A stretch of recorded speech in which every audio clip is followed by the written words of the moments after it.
Your car's tyre pressures are incredibly important as they set how much grip you have to the road. I mean, if you think about it, your tyres, the four contact patches that they create, are the only things that link you and your car flying at 80 miles an hour on the motorway to the ground. So having too low or sometimes even too high of pressures in them, uneven and all of that sort of stuff, can lead to some pretty serious danger and trouble. On top of that, you can actually save money on fuel by using the correct tyre pressures for your vehicle and your application, because an underinflated tyre has a larger contact patch. It's flatter on the ground, and so your engine has to work harder to twist that wheel forward, whereas a properly inflated wheel has a slightly smaller contact patch, and therefore your engine has to work less hard and put less fuel in, and so it literally can not only save your life, but save your money too. So I'm sure that you probably know you should be checking your tyre pressures, but the question is, how do you actually go about doing it? When should you actually do it? How do you find out what the pressure should actually be? And also, how can you work out if you have a low pressure or a flat tyre while you're driving? Well, I want to answer all of those questions in this video, so let's get started, starting with basically how you check your tyres. Now, the first and probably most obvious method of checking your tyres is to just look at them. Now, it seems pretty simple, just look at your tyre, and if it looks flat, then you should go and inflate it. And to be fair, that's not a bad way of doing it, but there is a bit of nuance to knowing what a flat tyre or a low pressure tyre actually looks like.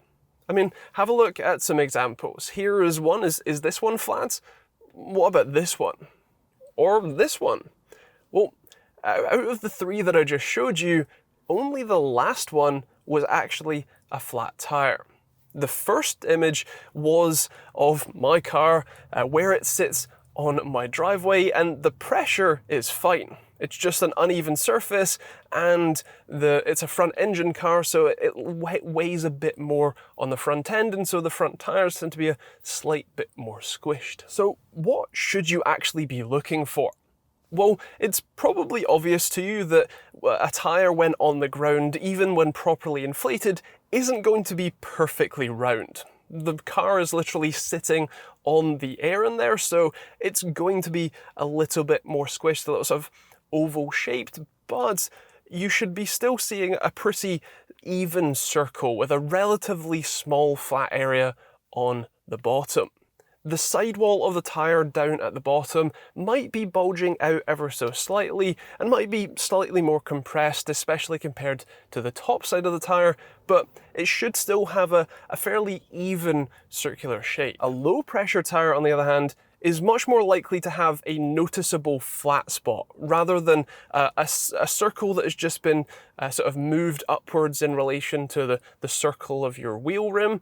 This is more a flat spotted circle. It's going to be more obvious. The sidewall of the tyre might also be bulging out significantly more, or especially on more low profile tyres, it can often just tuck itself away instead. Now, if you suspect that you do have a low pressure tyre, it's a good idea to check what pressure is in there.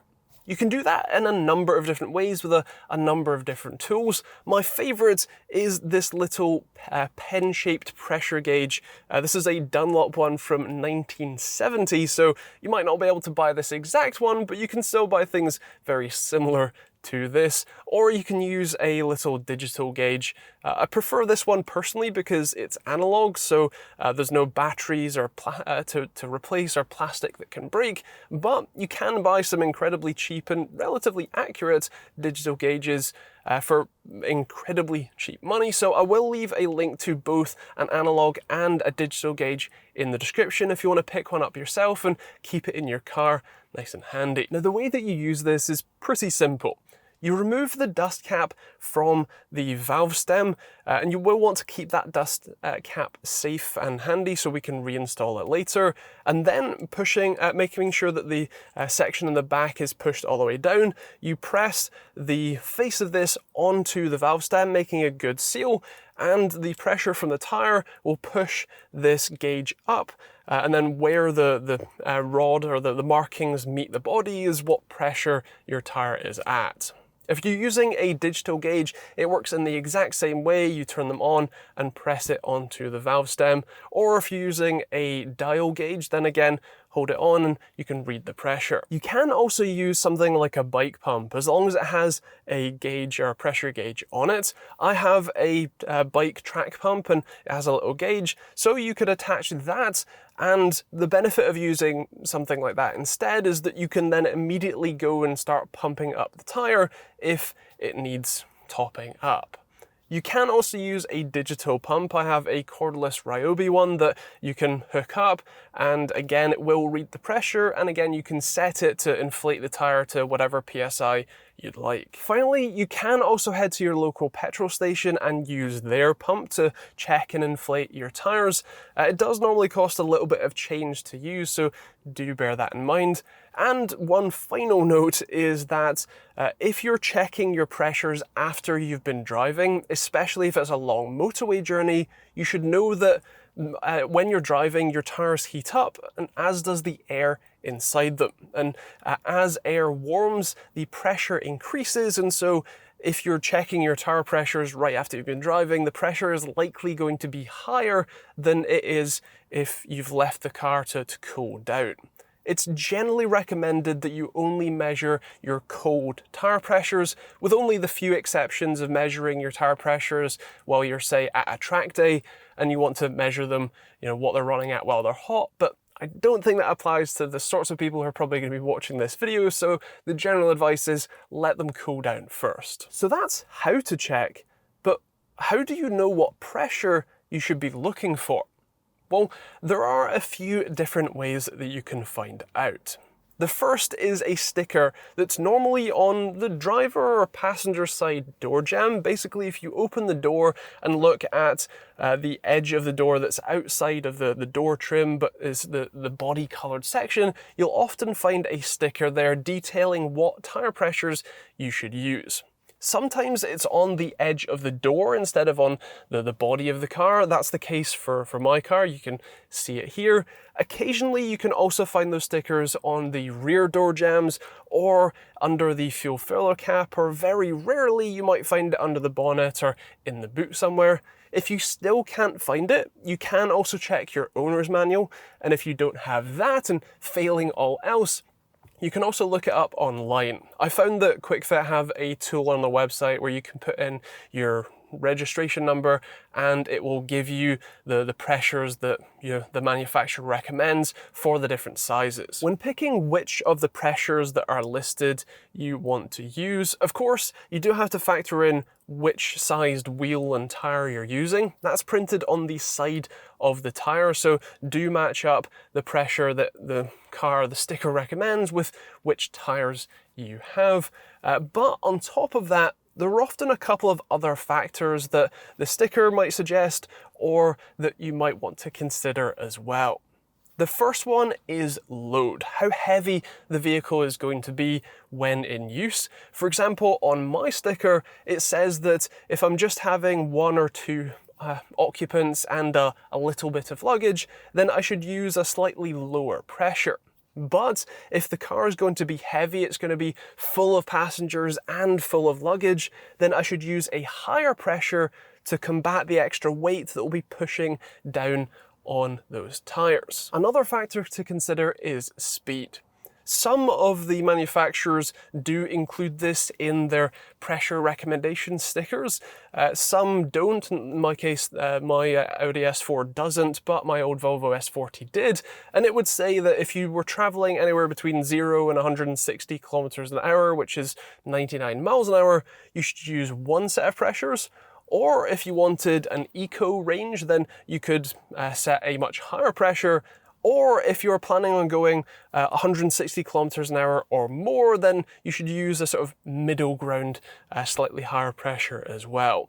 Again, for most standard people, you shouldn't be going over 99 miles an hour on the UK roads, and so that lower pressure is probably just fine, but again, it might be something you want to consider. Lastly, something that isn't often covered on those stickers, but is something I do recommend you consider, is the weather and the type of tyre that you have.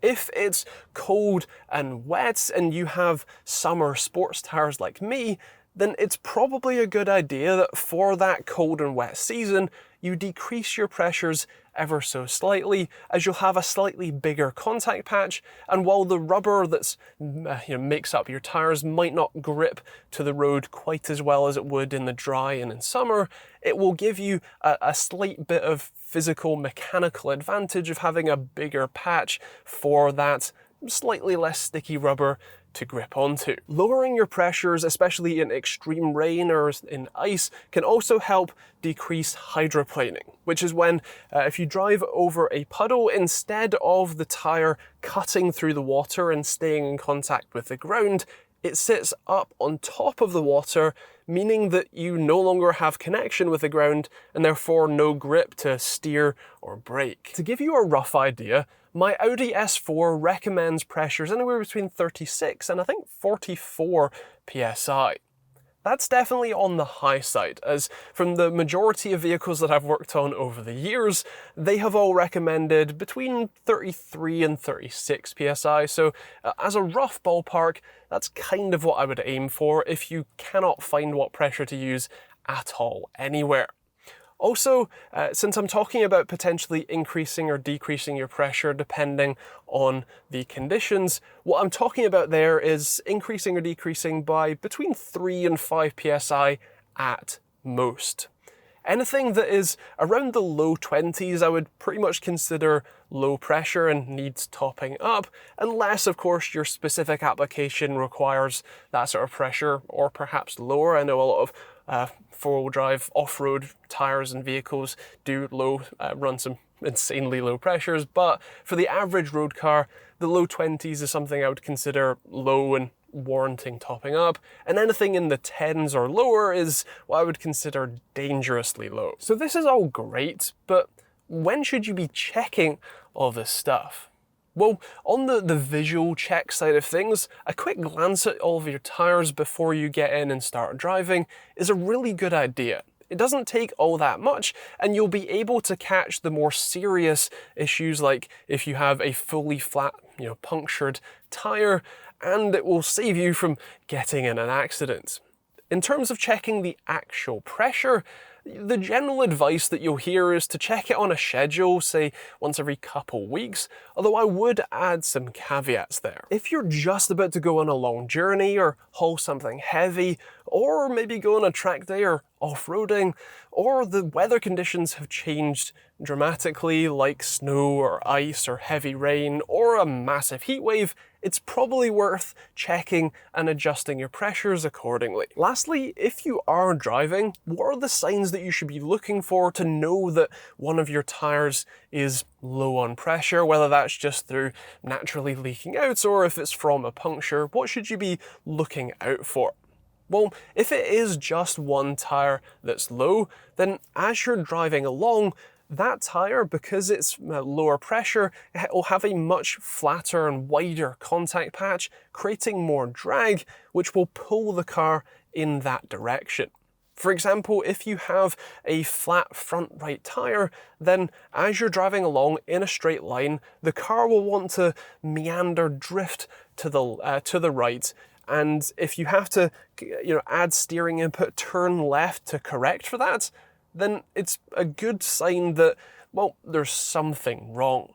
Now, I should make it clear that that sort of drifting left to right can be caused by bad suspension alignment and geometry, and so while that's not a surefire way to know that it's a tyre problem, you should probably stop and check your pressures, and ideally make your way to a garage to get it sorted pretty much as soon as possible. Depending on how low the pressure is, you might find that over bumps, one corner of the car might feel a little bit smoother and less harsh. And that's because as the pressure is slightly lower, the tyre can act a little bit softer, but more like a cushion to gently smooth over those bumps rather than bounce back quite as quickly. But if the pressure is really low, then what you're going to be doing is bouncing off of the rim rather than the cushion of air inside the tyre, and that's going to be a lot harsher. If you are running basically on your rim, that's really dangerous because your tyre can very easily get unseated from the wheel and rip itself to shreds or just come off completely, and that's incredibly dangerous. So if you are running on your rim, I highly recommend you stop driving and either fit your spare wheel or have a recovery truck come and get you, because that's a really bad thing. So that's a look at how to check your tyre pressures, how to find out what pressures you need, when you should be doing it, and a little bit about what you should be looking out for in terms of if you do have a low pressure tyre while out on the road. I hope the video has been useful and helpful and informative. If it has, feel free to let me know in the comments down below. If you have any of your own suggestions, then I would love to hear them in the comments down below as well. If you want to see more videos like this one and a whole load of other car-based content, whether that's reviews, guides, or these sorts of explained videos, then do check out that subscribe button. I post new videos every week, or check out the rest of the videos on the end cards as well. Otherwise, I hope you enjoyed the video. Do feel free to check out some of the links in the description to things like the pressure gauges and pumps that I use myself or that I have found for you. So do feel free to check those out. Those are Amazon affiliate links. I should make that clear. But otherwise, thanks for watching. Hope you enjoyed it, and we'll see you on the next video.